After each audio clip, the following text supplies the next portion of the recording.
Good morning, YouTube. How are you? Today is Sunday. It's early. It looks overcast over here today. Well, hopefully we do get some rain. So today, let's like, comment, share, subscribe. Thank you for stopping by the channel. Uh, Appreciate everybody. I don't care if it's a half a person. I sure appreciate you stopping by. Uh, this one here, I think before, I'm sure a while ago, um, I discussed God saving me from a serial killer that used to be at my house every day, right? And I personally was thinking that he was the only one that I had ever been around. I had forgotten till yesterday evening when I saw a documentary of another serial killer that was at my house, and I went put something on Facebook about God save me, and I thought I was sharing to Facebook the documentary, and this documentary was on a guy named D'Angelo Martin, right? So his family happened to be friends with my stepbrother and stepmother's family. And so that's how I met them, was through my stepbrother at first, and then through other people in the neighborhood. You know, different ones. They have a big family, a very big family. And in the summertime, wintertime, everybody saw, everybody every day or whatever. And we were cool. You know what I'm saying? Ain't nobody gonna do nothing. Because they family uh, had a reputation for being tough, and my reputation is that you can't be bothering me, right? So we all got along, and we were cool, no problems. So my boy Ken one day said, "I'm gonna introduce you to my son. I think you could talk to him, get him together." And I was like, "Okay, Ken, I'll try to talk to him." I said, "But I don't know if it's gonna do any good." And he was like, he might listen to you because you cool, whatever. I'm his dad. He ain't trying to listen to me. I've been through a lot of stuff, so he ain't trying to listen. Yeah, right. So he brought him over. Me and him became just as cool could be. And he used to come over. He would stop by every day if he was going somewhere in the hood or he was going out the hood. He would stop by, right? We talk. I would talk to him, because he was a young man at the time. I said, well, his dad asked me to speak with him, because I didn't start speaking with him on what his dad wanted me to talk about for a while. You don't just meet somebody and be talking about changing your life, doing better, whatever, respect. You don't do that, right? Because he didn't know me from a can of paint. So first of all, when he just met me, he wasn't going to listen. So me and him developed a nice bond. We were cool. Hey, if I was going to the store and I saw him, hey, I snap him up and be like, "Come on, let's go to the store, whatever, whatever."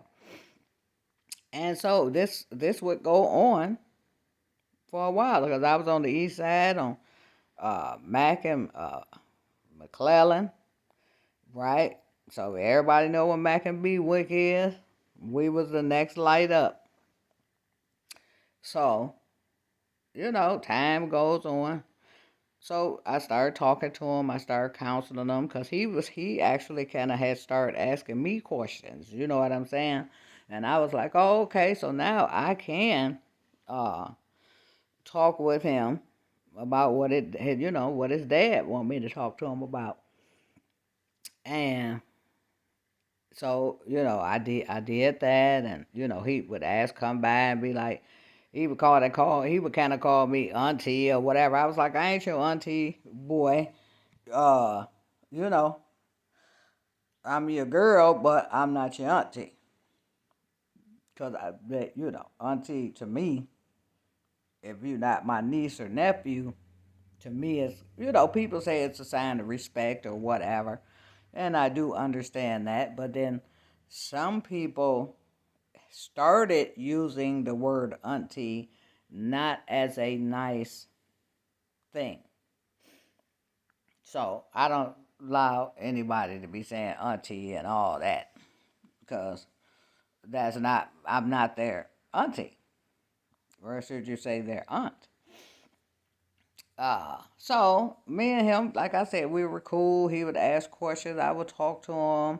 I would kind of report back to his dad. Like, yeah, me and him, are we building. We building. He's asking questions. You know, uh, I'm finding out things about him, so uh, that I could talk to him about what he needed to be talked to about, right? So all with this, let me say this. Now, he was a young person. Remember, I said he was a young fella. So he would be knocking on the door, weird hours. I'd be like, go home, right? Not even knowing that he didn't have anywhere to go, right? Because we didn't kick it like that. His personal business was his personal business. My personal business was my personal business, because we hadn't been kicking it like that. Uh, so I told him, I said, I'm preparing to move out of town and all this stuff. I said, it's going to be a minute before I do. I said, so if I was you, dude, I'd be trying to get myself together, because you need to get out of Detroit, because whatever you're doing here, it's causing you not to be doing the right thing. I don't know if that's your fault, peer pressure, community pressure, whatever. Anyway, you can make your own decisions. You should be getting out of Detroit, because, Detroit at the time, a lot of blocks empty, many abandoned houses, fields with grass taller than trees, bushes higher than the tree. So it was, it's starting to get better, but when I go back every year, uh, it's a lot of places that still look like a hot mess. They are doing good with certain parts of Detroit, downtown, down Mac. They're building up, everywhere. Livernois, boom, boom, boom, everywhere. They are trying to get Detroit back together, but it's not there all the way. So I would be telling him, dude, you got to get yourself together, right? Uh, you know. Then my boy, which is his dad, he passed away. My boy Ken, rest in peace, Ken Martin. Uh, and me and his father was cool. Like I said, me and his father used to see each other more than I used to see the son. And I would talk to the dad, and his dad would be like, Val, I know I messed up or whatever.